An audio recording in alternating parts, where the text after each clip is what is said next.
My family used religion to control every decision of my adult life. I mean that literally. The morning I finally left, my father stood in the doorway of the house I had lived in for 26 years and told me that God would not follow me where I was going. He said it quietly, the way he said everything, with the particular stillness of a man who has learned that calm delivery makes cruelty land harder. My mother stood behind him with her hands folded at her waist like she was in a pew, and my two younger sisters watched from the staircase landing with expressions I can only describe as rehearsed grief, the kind of grief that has been practiced in the mirror because certain emotions in our household required approval before expression. I had a duffel bag in one hand and a folder of documents in the other. My birth certificate, my social security card, my college acceptance letter, 3 years old and still unused, and a printed bank statement showing the $4,200 I had saved over 14 months from a job my family believed was a volunteer position at a Christian outreach center. They did not know it was a paid position. They did not know about the bank account. They did not know about a great many things, because the architecture of control my family had built over my entire life had one structural weakness they had never accounted for. It assumed I was not paying attention. I had been paying attention for years. I just hadn't known yet what to do with what I saw. My name is Nadia, and I grew up in a household that organized itself entirely around the authority of a man named Pastor Elias Obuobi, who was simultaneously the senior pastor of our church, my father's closest friend since childhood, and the person my parents consulted before making any decision of consequence, including decisions about me, which school I would attend, which friends were acceptable, whether I could take a particular class, whether I could pursue a particular career, whether I could speak to a particular person, whether the feelings I reported having were spiritually appropriate or symptoms of what Pastor Obuobi called a wayward heart, which was his terminology for any internal state that led someone toward independence from the community. My parents were not cruel in the way that word is commonly understood. They did not shout. They did not use physical violence. They expressed consistent love and genuine affection. What they did, instead, was root every significant decision through a religious authority who had a personal and financial investment in keeping our family tightly bound to the church community. And they did this with such completeness and for so long that I was 22 years old before I understood, in the full cognitive sense of understanding, that the life I was living had been designed by someone other than me and that the designer had interests that were not my own.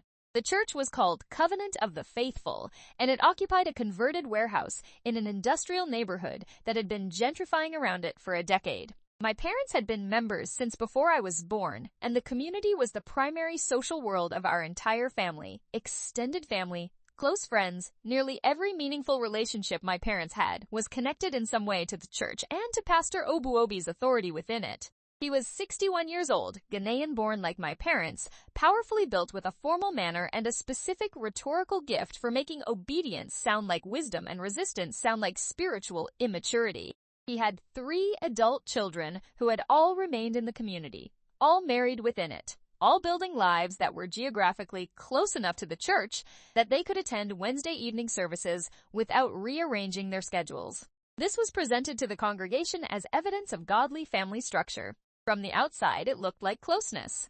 From the inside, which I had access to in ways most congregants did not, it looked like something with considerably less air in it than closeness requires. The college acceptance letter is where the story starts in earnest, even though the conditions for the story had been building for 26 years.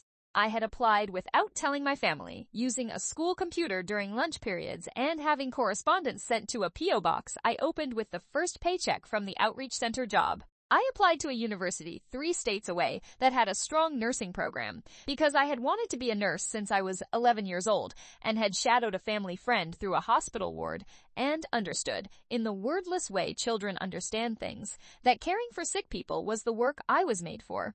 My parents knew I wanted to be a nurse.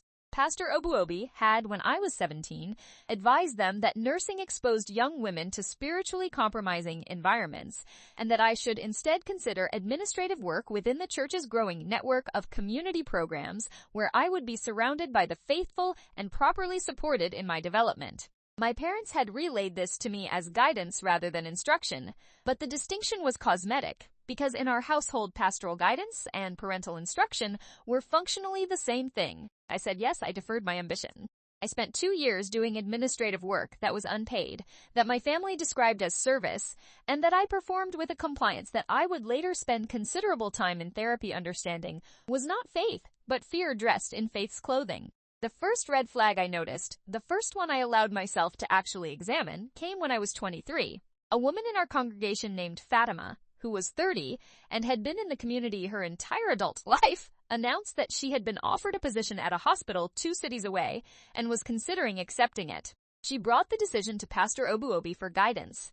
Because that was what you did. He counseled against it, citing the importance of rootedness in community and the spiritual risks of isolation from the faithful. Fatima declined the position. 3 months later, I overheard Pastor Obuobi discussing Fatima with my father after a Sunday service, and he said, with a lightness that made my stomach contract, that it was fortunate she had stayed because the church's administrative team needed her skills for a new initiative he was launching.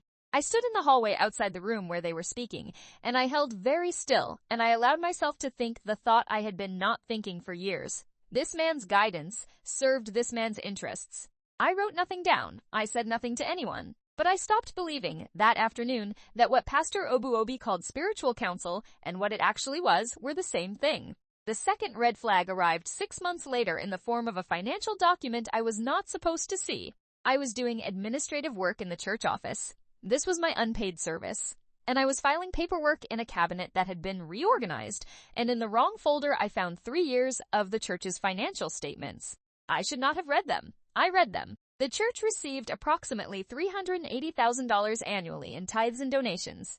Pastor Obuobi's salary, listed as a pastoral compensation package, was $142,000 per year, plus a housing allowance of $36,000 for the home he occupied, a home that was, I realized as I read, owned by the church and provided to him rent-free, meaning the housing allowance was effectively additional income. His wife held a full-time administrative position at the church at $58,000. Their combined church income was $236,000 per year, drawn from a congregation most of whom earned considerably less.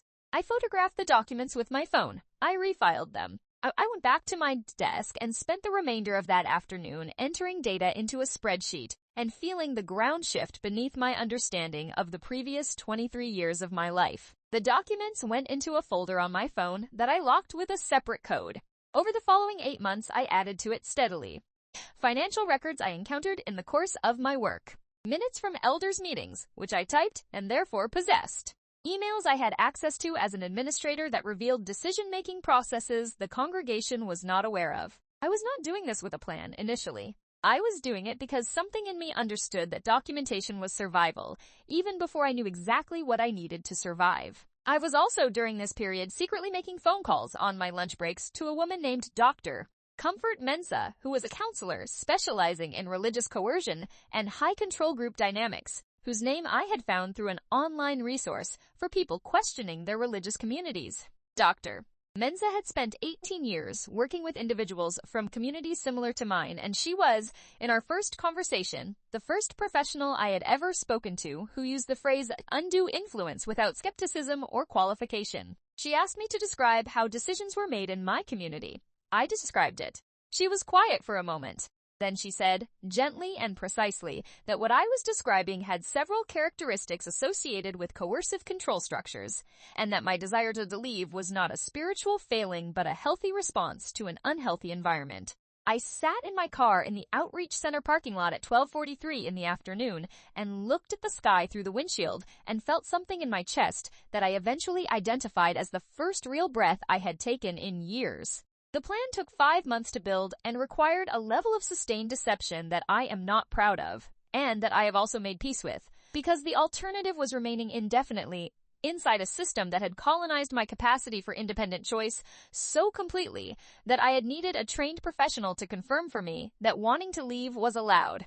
I needed money, I needed documents, I needed a destination. I needed people who knew what I was doing, positioned outside the community's reach, who could help if things went wrong.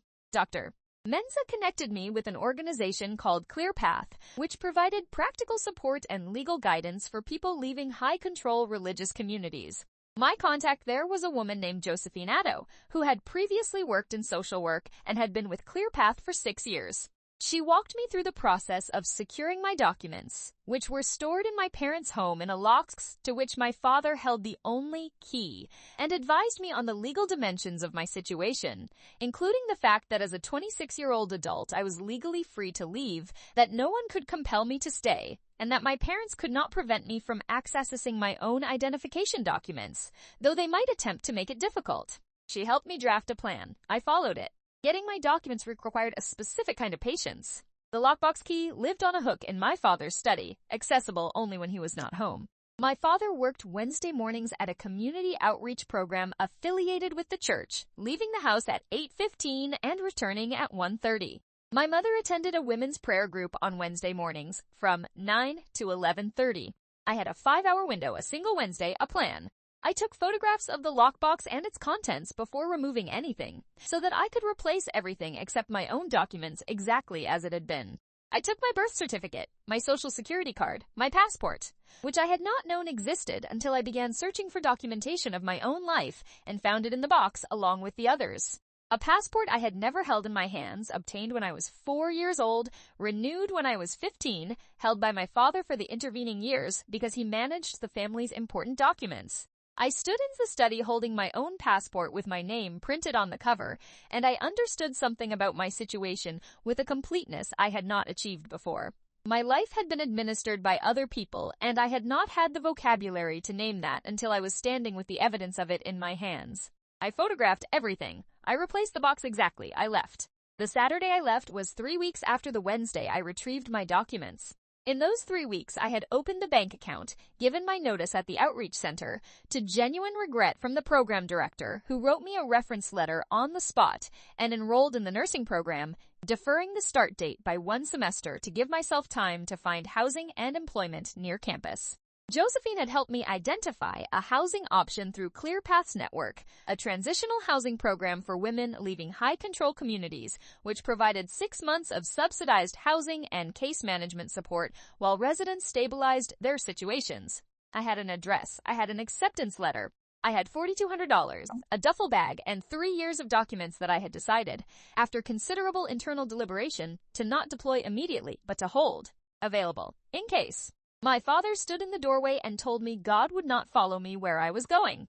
I told him I thought God was more mobile than that, which was not the moment for theology, but which came out of me before I could stop it. Then I got in my car and drove away from the only home I had known for 26 years, and I did not cry until I was on the highway, and then I cried until the exit for the next city, and then I stopped and did not cry again for a long time because there was too much to do.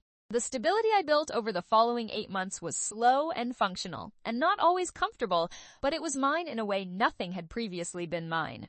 The transitional housing program connected me with a therapist named Dr.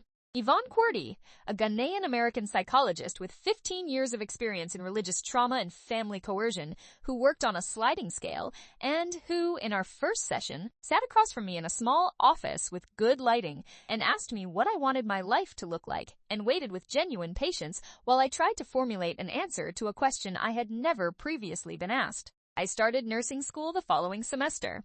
I got a part-time job at a hospital cafeteria, which I found both humbling and useful because it put me in the building where I wanted to work and allowed me to learn its rhythms before I entered it as a professional. I called Dr. Mensah periodically, checking in processing. I exchanged occasional messages with Josephine. I did not contact my family for 4 months, which Josephine had advised as a boundary-setting period, to allow me to establish clarity about who I was outside the community's framework before I engaged with the community's pressure to return to it. The pressure, when it arrived, was sophisticated. My parents did not call screaming or send threatening messages. That was not their style and not the community's style. What arrived was a campaign of gentle, sustained concern expressed through multiple channels simultaneously.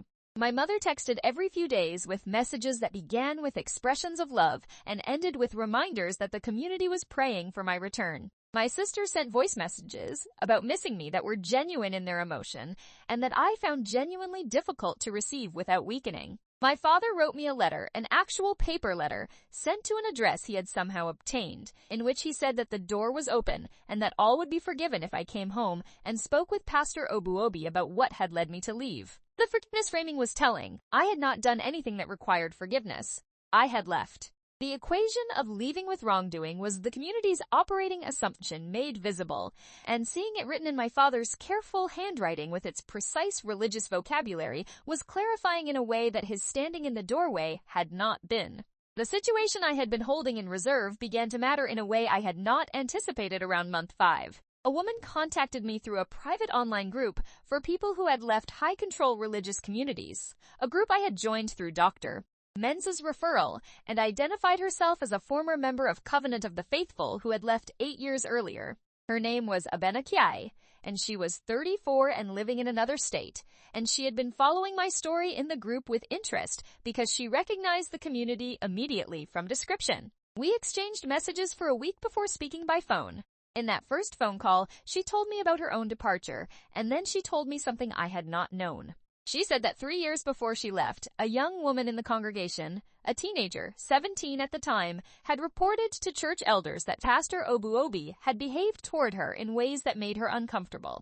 The details, as Abena described them, were of the kind that organizations and individuals with interests in reputation protection work very hard to keep quiet. The elders had handled it internally. The girl and her family had been quietly encouraged to leave the congregation. They had left. No external report had been made.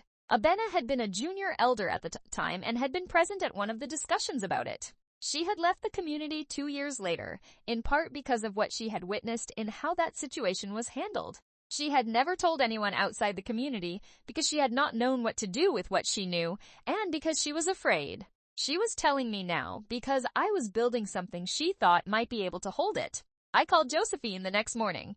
She was quiet through my description and then said she needed to involve someone else in the conversation. That someone else was a man named Detective Sergeant Raymond Boateng, who worked in a unit that handled institutional abuses cases, including cases involving religious organizations, and who Josephine had worked with on 2 prior matters. He had 14 years on the force and a manner that was measured and thorough and that communicated in every exchange that he was tracking considerably more information than he was displaying. I met with him for the first time in Josephine's office, which she offered as neutral ground, and I spread my documents on the table and walked him through everything. The financial records, the elders' meeting minutes, the email archives, the timeline, and then Abena's account, which I had asked Abena's permission to share, and which she had provided in a written statement she sent to me digitally. DS Boateng read the statement carefully and then looked up and asked 2 questions.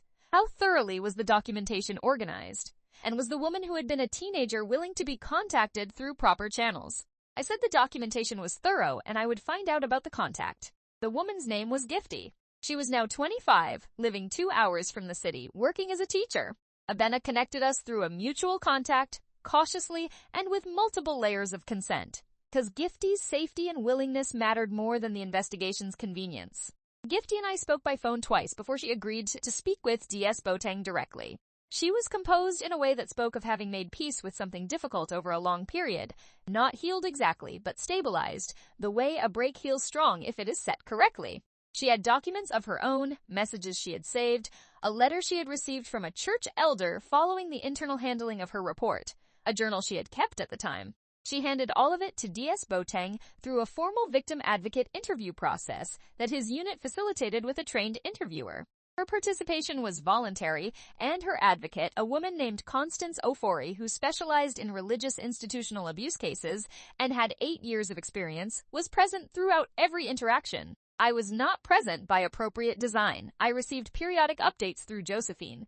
The investigation took 7 months. I want to be honest about that timeline because stories about justice often compress the waiting into a sentence, and the waiting was its own thing, long and uncertain, and requiring a specific kind of active faith that was different from anything the church had taught me about faith, because it was faith in process rather than in authority, faith built on documentation and testimony, and the methodical work of people who had made it their profession to take these things seriously. During those 7 months, I completed my first full semester of nursing school with grades I am proud of. I continued therapy with Dr.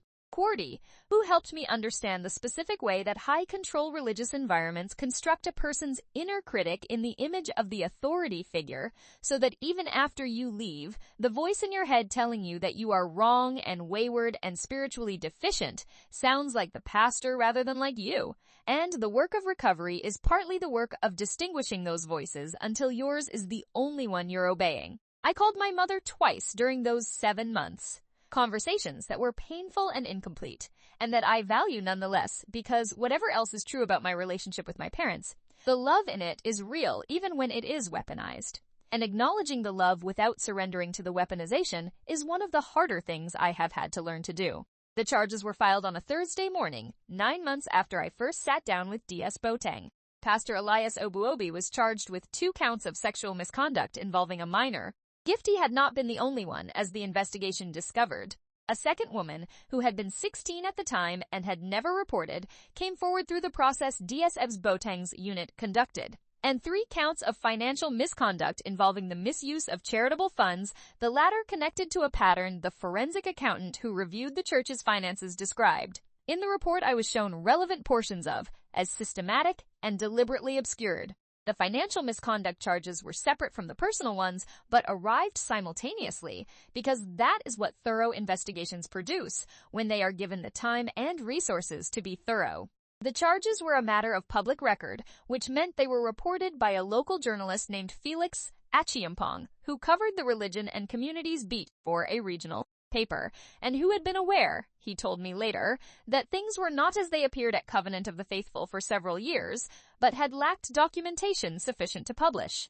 He had documentation now. The story ran online on a Friday and in print on the Saturday edition. By Sunday morning, it had been shared widely enough in the Ghanaian community networks of our city that the community Josephine and I had spent months carefully navigating the edges of was processing something it could no longer manage internally. My parents called me that Sunday morning at 9:18 a.m. My father called first, and the call went to voicemail, which I listened to standing in the kitchen of the transitional housing unit with a mug of coffee that I set down and did not pick up again. His voice in the voicemail had lost its pastoral steadiness.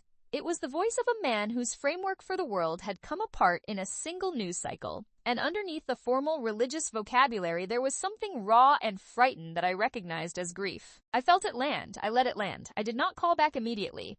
My mother called 40 minutes later, and I answered, and we talked for 22 minutes in a conversation that was not resolution.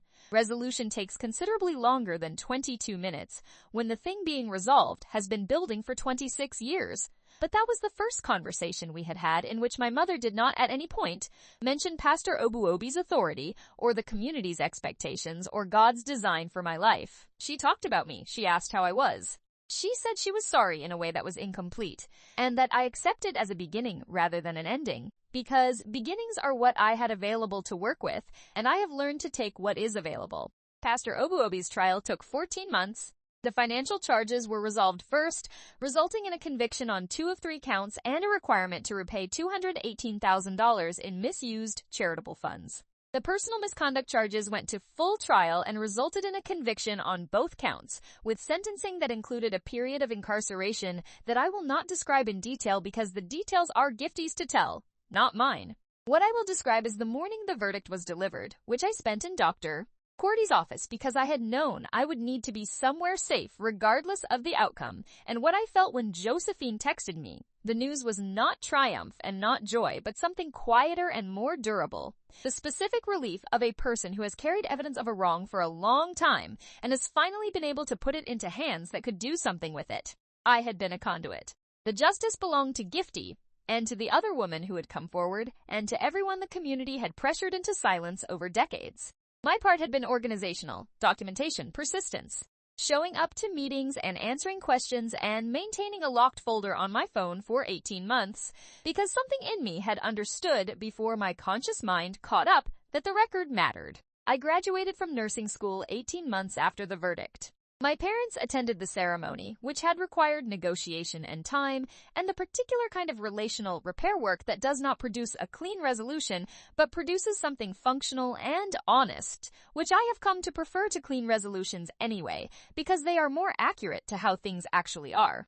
My mother cried. My father shook the hand of the woman who pinned my nursing pin and said, "Thank you," in a voice that cost him something, which I noted and filed under evidence that people can change at 61 if the framework that was protecting their misalignment with reality collapses completely enough. We are not the family we were. We are not the family I wished we had been. We are something new that we are building in real time without a pastor to consult about it. And there is a freedom in that construction that I did not know was possible from inside the walls of the old structure. Dr. Cordy calls this the work. I have come to understand the work is not a phase with a completion date. It is a practice. You do it daily, the way you do anything that matters, and over time it becomes less like effort and more like who you are. I am a nurse now, which is who I have always been, who I was when I was 11 years old in a hospital corridor, understanding wordlessly what I was made for. It took until I was 29 to get here. The detour was not wasted. It taught me everything about documentation and patience and the specific kind of courage that does not feel like courage while you are performing it, but feels instead like simply continuing to pay attention until what you see becomes impossible to set aside.